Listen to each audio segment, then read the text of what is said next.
অধ্যায় দ্বিতীয় সেট ও ফাংশনের আজকে আমরা অনুসরণী 2.2 করব। 2.2 এর যে অঙ্কগুলো বেশি ইম্পর্টেন্ট আমরা ওই অঙ্কগুলো আজকে দেখব। দুইটা ক্লাসের মাধ্যমে আমরা অধ্যায়টি শেষ করব। প্রথমে আমরা এই অঙ্কটা দেখব, 12 নাম্বার।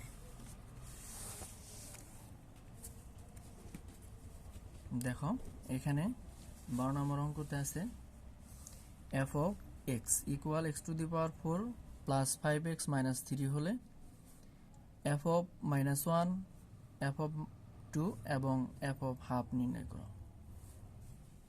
তাহলে আমরা শুরু করতে পারি। তাহলে প্রথমে আমাদের অঙ্কটা যে উদ্দীপকের অনুযায়ী যে f of x দেওয়া আছে এটা আমরা তুলে নিব। তাহলে কি আছে, f of x equal x to the power 4 plus 5x minus 3। প্রথমে দেখো f of minus 1, তাহলে আমরা এখানে লিখব f of minus 1। তাহলে এখানে f of x আর এখানে আছে f of minus 1, তাহলে x এর মানটা হবে minus 1। তাহলে এখানে x দেখো, এখানে একটা x আছে, এখানে একটা x আছে, তাহলে x এর জায়গায় আমরা minus 1 বসাবো। আর পাওয়ার এখানে যা আছে তাই থাকবে, প্লাস এর প্লাস থাকবে, 5 এর 5 থাকবে, x এর মান কত minus 1, আর এখানে 3 থাকবে। এখানে একটা জিনিস তোমাদের মনে রাখতে হবে, পাওয়ার যদি জোড় সংখ্যা হয় তাহলে এখানে মাইনাস থাকলেও এটা কি হয়ে যাবে, প্লাস হয়ে যাবে। ঠিক আছে।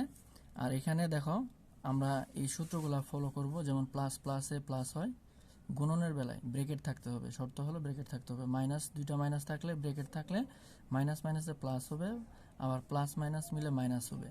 দেখো এখানে প্লাস আর এখানে আসছে মাইনাস, তাহলে প্লাস মাইনাস মিলে আমাদের মাইনাস হবে। আর 5 আর 1 যদি আমরা গুণ করি তাহলে 5ই থাকবে, আর এখানে আছে মাইনাস 3। এখন খেয়াল করো, 1 আছে আর মাইনাসের 5 মাইনাসের 3, তাহলে মাইনাস সর্বমোট কত 8। তাহলে এখানে মাইনাস হলো 8 আর এখানে আছে প্লাসের 1, তাহলে 8 থেকে যদি আমরা 1 বাদ দিয়ে দিই তাহলে আরো মাইনাসের কত থাকবে, 8 এর ভিতরে আরো 7 থাকবে। এটাই আমাদের f of minus 1 এর উত্তর। এখন আমরা করব f of 2। খেয়াল করো সবাই, f of 2। তাহলে এখানে x এর জায়গায় আমাদের বসাতে হবে 2। ঠিক আছে, এখানে একটা x আছে, যেমন এখানে আমরা 2 বসাবো, এটা 2। তারপরে প্লাস 5, এখানে x আছে, তাহলে এখানে একটা 2 বসাবো, এখানে 3। আমরা জানি 2 পাওয়ার 4 থাকলে কত হয়, 16 হয়, আর এটা কত হবে 10। 5 আর 2 গুণ করলে 10 হয়, এখানে 3। এখানে খেয়াল করো 16 এবং 10 দুইটাই যোগ চিহ্ন আছে, এই জন্য দুইটা মিলে কত হবে 26, আর এখানে আছে মাইনাসে 3। আর যদি আমরা মাইনাসে 3 বাদ দিই তাহলে এখানে হবে 23। ঠিক আছে। এখন দেখো আমরা এই যে f of হাফ করব, আমরা f of হাফটা করলে কিরকম হবে খেয়াল করো সবাই। f of হাফ করব আমরা এখন, f of হাফ। তাহলে অঙ্কটা কিন্তু আমাদের এইটাই উদ্দীপকটা। তাহলে এখানে x এর জায়গায় আমরা কি বসাবো, হাফ বসাবো, আর পাওয়ার আছে 4 5, এখানে x এর জায়গায় আমরা হাফ বসাবো, আর এখানে আছে মাইনাস 3।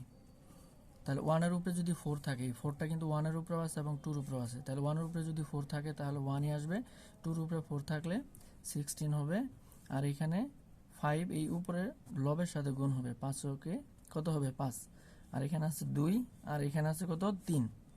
এখানে দেখো একটা ভগ্নাংশ, লব এবং হর, লব এবং হর, আর এখানে একটা আছে, এটাকে আমরা লব ধরবো। ঠিক আছে। আর এখন আমরা লসাও করব। দেখো 16 এবং এখানে আছে 2, 16 এবং 2 যদি আমরা লসাও করি, 2 দিয়ে যদি যায় তাহলে এটা হবে 8, আর 2 দিয়ে এখানে যাবে কত 1। দেখো এখানে শুধুমাত্র একটা ডিজিট আছে, এখানে কিন্তু 2 কিন্তু 2 ডিজিটের ভিতরে গেছে, ভাগ চলে গেছে। যেমন 16 দিয়ে ভাগ করলে কত হয় 8, 2 একে ভাগ করলে কত হয় 2 দিয়ে 1 হয়। এখানে দেখো শুধুমাত্র একটা ডিজিট 1 থাকলে হবে না, কমপক্ষে 2টা ডিজিটে ভাগ যেতে হবে। তাহলে এখানে আমাদের যে লসাগুর উত্তর বেরিয়েছে 2, 8 আর 1, এই তিনটা যদি আমরা গুণ করি, 2 4 2 8 কত 16, আর 1 গুণ করলে 16ই থাকবে। আর আমরা লসাগুর নিয়মটা জানি যে হরের সাথে ভাগ করতে হবে, আর ভাগ করার পর যেটা থাকবে লবের সাথে গুণ হবে। তাহলে 16 আর 16 ভাগ করলে 1 হবে, আর 1 আর 1 গুণ করলে কিন্তু 1ই থাকবে। ঠিক আছে। এখানে দেখো 2 দিয়ে যদি আমি 16কে ভাগ করি 8 থাকে, তাহলে 8 আর এখানে 5, 8 আর 5 যদি আমি গুণ করে দিই তাহলে কত হবে 5 8 40। আর এখানে যেহেতু হর নাই ভাগ যাবে না, তাহলে এখানে যে লসাগুর মানটা আছে এটি দিয়ে এখানে লব ধরতে হবে, এটাকে ডাইরেক্ট গুণ করতে হবে। যেহেতু এখানে হর নাই ভাগ যাবে না, শুধু এই হর একটা হর থাকলে শুধু গুণন হবে। তাহলে 3 16 কত হবে 48। নিচে 16 থাকবে। এখন যোগ চিহ্ন দুইটা, একটা হলো 40 আর একটা হলো 1, তাহলে যোগ দুইটা মিলে কত 41 আর এখানে হবে 48। দেখো 48 বড় আর 41 কিন্তু ছোট, তাহলে বড় সংখ্যার চিহ্নটা আমরা দিব। আর 48 থেকে যদি আমরা 41 বাদ দিয়ে দিই তাহলে কত হবে 7 হবে।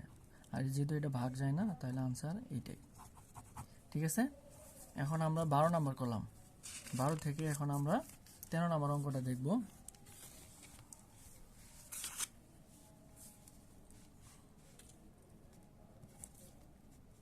13 নম্বর অঙ্ক আমরা প্রথমে যেটা দেওয়া আছে ওইটা তুলে নিব। দেওয়া আছে f of y cube plus ky square 4y minus 8। এখানে বই থেকে একটু দেখে নিতে পারো।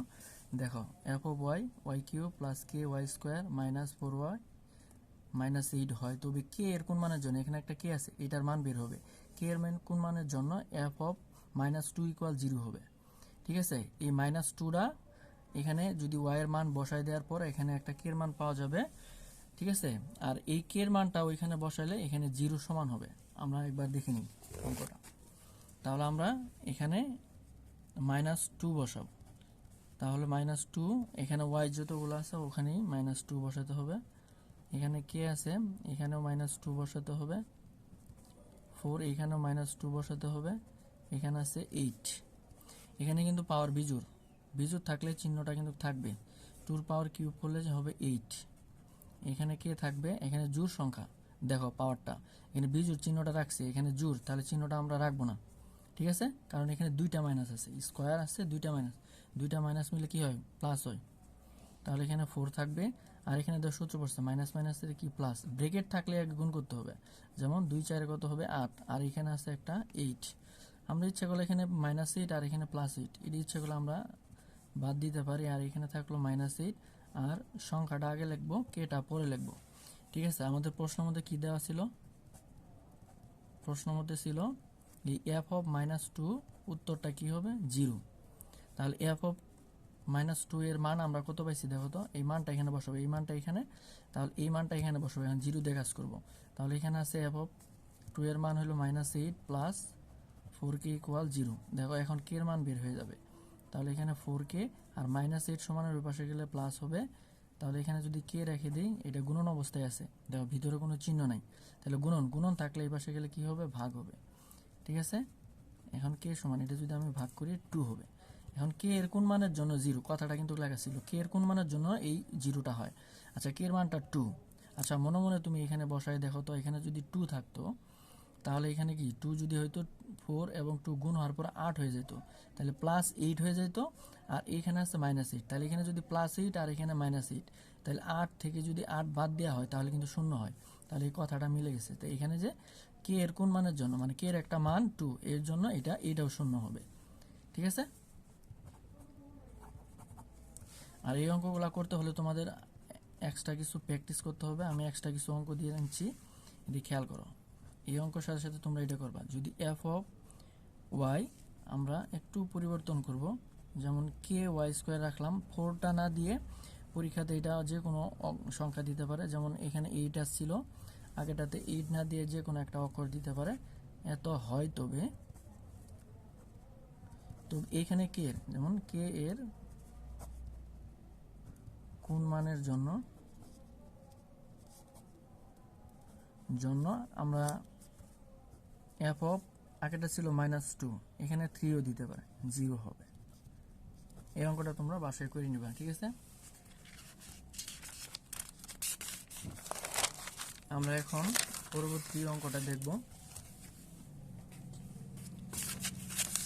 দেখো বই থেকে দেখে নাও, আমরা এই অঙ্কটা পরে করব, এটা ভিন্ন নিয়মের অঙ্ক। আমরা এটাও একটা কঠিন অঙ্ক, আমরা সহজগুলো আগে দেখব। দেখো এখানে 16 নম্বর অঙ্কটা আমরা করব। এখন আস্তে আস্তে সব অঙ্কগুলাই পাবা, সবগুলাই ভিডিওতে দেয়া হবে। আচ্ছা, আমরা এখন 16 নম্বর অঙ্কটা করব। দেখো 16 নম্বরে প্রশ্নটা একবার দেখে নাও। G of x equal 1 plus x square plus X to the power 4 by x square হলে দেখাও যে জি of 1 by x square equal G of x square. এখানে হলো জির মান এটা আর জির মান এটা, এই দুইটা উত্তর এখানে যদি বসানো হয় এক্স এর জায়গায়, তাহলে এর উত্তরও যা বের হবে এর উত্তরটাও সেই একই রকম বের হবে, তাহলে আমাদের অঙ্কটা হয়ে যাবে। দেখাও বলছে মানে এইটার উত্তর আর এইটার উত্তর সমান হবে। তাহলে আমরা প্রথমে উদ্দীপকটা তুলে নিব, দেওয়া আছে। তাহলে এফ অফ জি দেওয়া আছে অঙ্কটা, g of x equal 1 plus x square x to the power 4 x square. তাহলে আমাদের দুইটা মান, একটা হলো জি অফ এক্স স্কোয়ার, তাহলে এখানে এক্স এর মানটা আমরা কি হবো 1 বাই এক্স স্কোয়ার। দেখো এক্স যেখানে আছে 1 বাই এক্স স্কোয়ার লিখবো, আর উপরে যে পাওয়ারটা ওটা থাকবেই, যেমন এক্স আছে এখানে লিখবো 1 বাই এক্স স্কোয়ার, উপরে পাওয়ার 4 থাকবেই। এক্স এর জায়গায় কত লিখবো 1 বাই এক্স স্কোয়ার, উপরে 2 আছে 2টা থাকবেই। খেয়াল করো নিচে আমাদের এখানে যদি আমরা কাজ করি তাহলে এক্স স্কোয়ার আর এইখানে স্কোয়ার আছে একটা, এখানে এক্স স্কোয়ার, তাহলে পাওয়ার 4 হবে।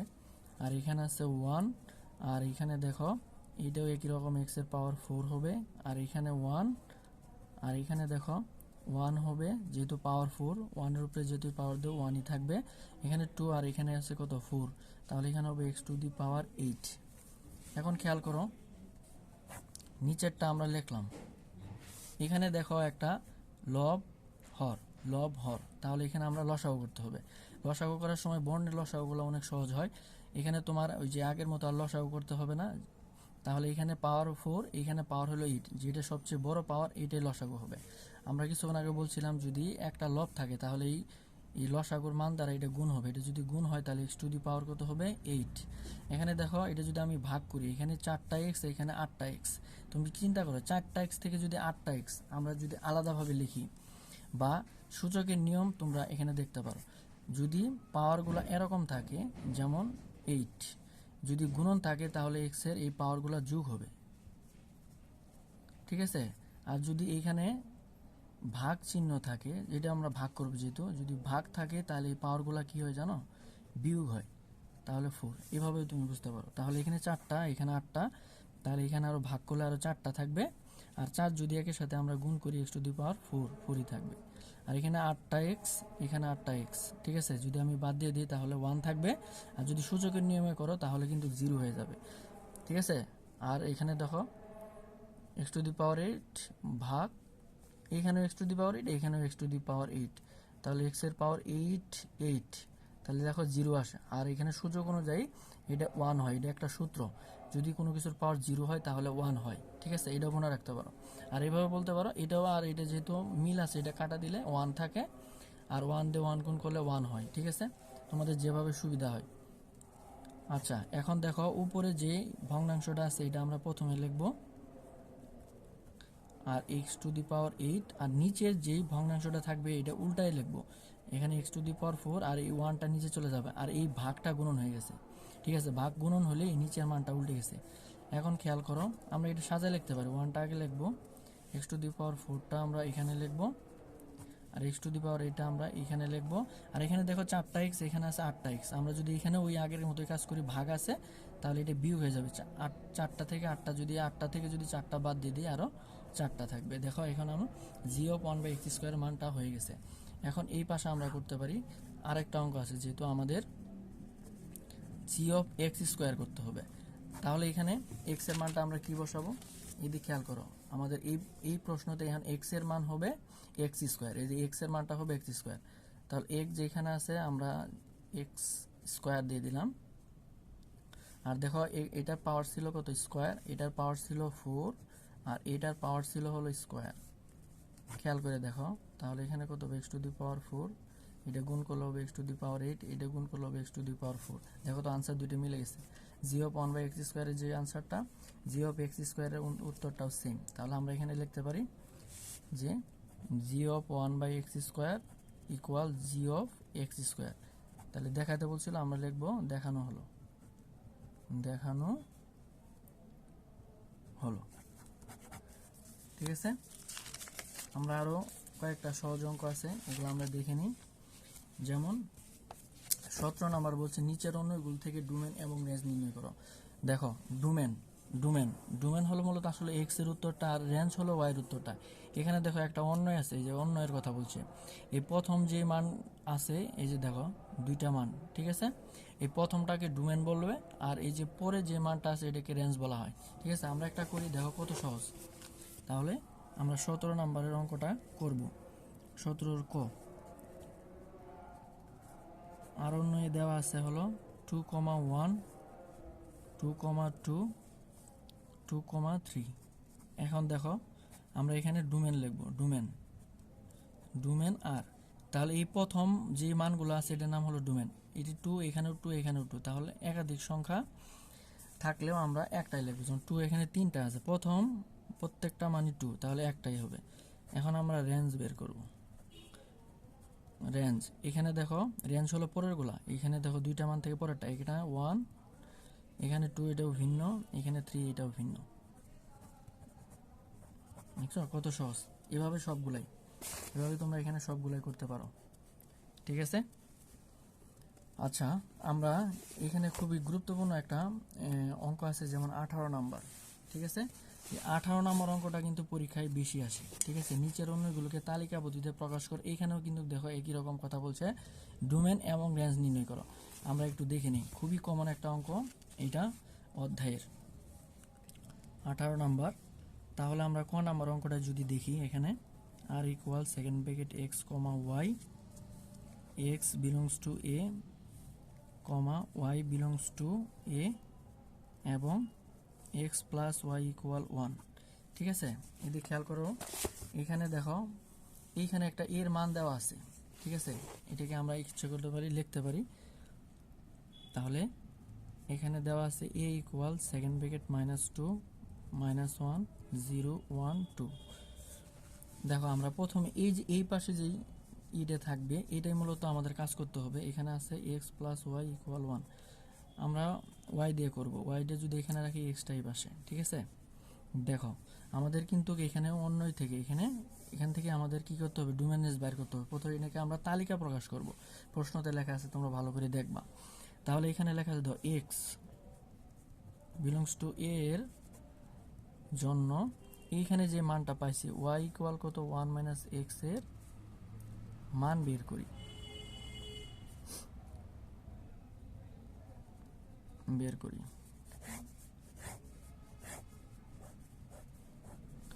এখানে এক্স আর এখানে অঙ্কটা দিয়ে দিতে পারো 1 মাইনাস এক্স। আর এইখানে দেখো আমরা কিন্তু লিখছি এক্স বিলংস টু এ, মানে এক্স এর প্রত্যেকটা মান এতে থাকবে। ঠিক আছে, যেমন এক্স এর মানটা এখানে আছে -2, তারপরটাতে আছে -1, তাহলে এটা একটা কলাম 0, এখানে একটা, তারপর আছে 1, তারপর আছে কত 2। খেয়াল করো, আমরা একটু রাফ করবো এখানে। দেখো এইখানে কিন্তু অঙ্কটা কিন্তু এটা y ইকুয়াল 1 মাইনাস এক্স। দাও এক্স এর মান, এইটা সবগুলো এক্স এর মান। এক্স এর মান এখানে কত আছে -2, এক্স এর মান যদি আমি এখানে -2 বসাই, খেয়াল করো এক্স এর মানটা -2 বসাইলে তাহলে মাইনাস মাইনাসে +2, দেখো 3 আসবে, 3। এভাবে যদি এখানে 1 বসাও তাহলে এখানে 2 আসবে, আর যদি এখানে 0 বসাও, দেখো এখানে যদি 0 হয় তাহলে এখানে আসবে 1, আর এখানে যদি 1 বসাও, 1 থেকে 1 বাদ দিলে কত হবে 0, আর এখানে যদি 2 বসাও তাহলে 2টা বড় আর 1টা ছোট, তাহলে এখানে -1 হবে। এখন খেয়াল করো এদিকে দেখো কি লেখা আছে, x belongs to A y belongs to A. তাহলে ওয়াইয়ের যে উত্তরগুলো দেখো তো এর সাথে মিল আছে কিনা। এখানে বলছে ওয়াইয়ের উত্তরগুলো এতে থাকতে হবে। ঠিক আছে, দেখো এখানে 3 এতে নাই, তাহলে এটি কিন্তু আমাদের এই ঠিক নাই। যখন ওয়াই বিলংস টু এ এতে নাই, 2 আছে, 1 আছে, 0 আছে, -1 আছে, তাহলে সবগুলাই আছে আমাদের এক্স বিলংস টু এতে আছে, মানে এতে এই মানগুলো আছে। আর ওয়াই তো সবগুলাই, এক্স তো সবগুলাই আছে, আমি এখান থেকে লিখছিলাম। কিন্তু ওয়াইয়েরটাও আমাদের এর মতো মিলে থেকে এটা আমাদের মিলে নাই, তাহলে যে মানগুলো সঠিক হয়েছে, যেটা মিলে নাই ওটা আমরা বাদ দিতে পারি, আমরা লিখতে পারি। কিন্তু এখানে 3 বিলংস টু নট এ, মানে এতে নাই, তাহলে এইটা যদি না থাকে তাহলে এই কলামটা পুরাটাই বাদ যাবে। তাহলে এই কলামে আছে -2,3 ক্রস, দেখো আর থেকে বাদ, তাহলে এখান থেকে কিন্তু অন্যটা পাওয়া গেছে। তাহলে অন্যগুলা এই যে এগুলা হলো অন্যয়, তাহলে আমরা লিখতে পারি সুতরাং আর এর যে তালিকাটা, তাহলে এইটা বাদ যাওয়ার পর এখানে থাকবে হলো -1 আর এই নিচে হলো 2 সেকেন্ড ব্র্যাকেট, আর এখানে আছে 0 আর এখানে আছে 1, আর এখানে আছে 1, এখানে আছে 0, আর এখানে আছে 2, আর এখানে আছে -1। এখন আমরা ডোমেন রেঞ্জ লিখব। দেখো আমরা ডোমেন রেঞ্জ কিছুক্ষণ আগে শিখলাম। ডোমেন হলো কোনটা? প্রথমগুলা। তাহলে এখানে আছে -1, এখানে আছে 0, এখানে আছে 1, আর এখানে আছে 2। এটা হলো ডোমেন। আমরা যদি রেঞ্জ লিখি, রেঞ্জ হলো পরেরগুলা। তাহলে এখানে আছে 2, এখানে আছে 1, এখানে আছে 0, এখানে আছে কত? -1। এটাই। ওকে, খুদা হাফেজ। আজকে এই পর্যন্তই।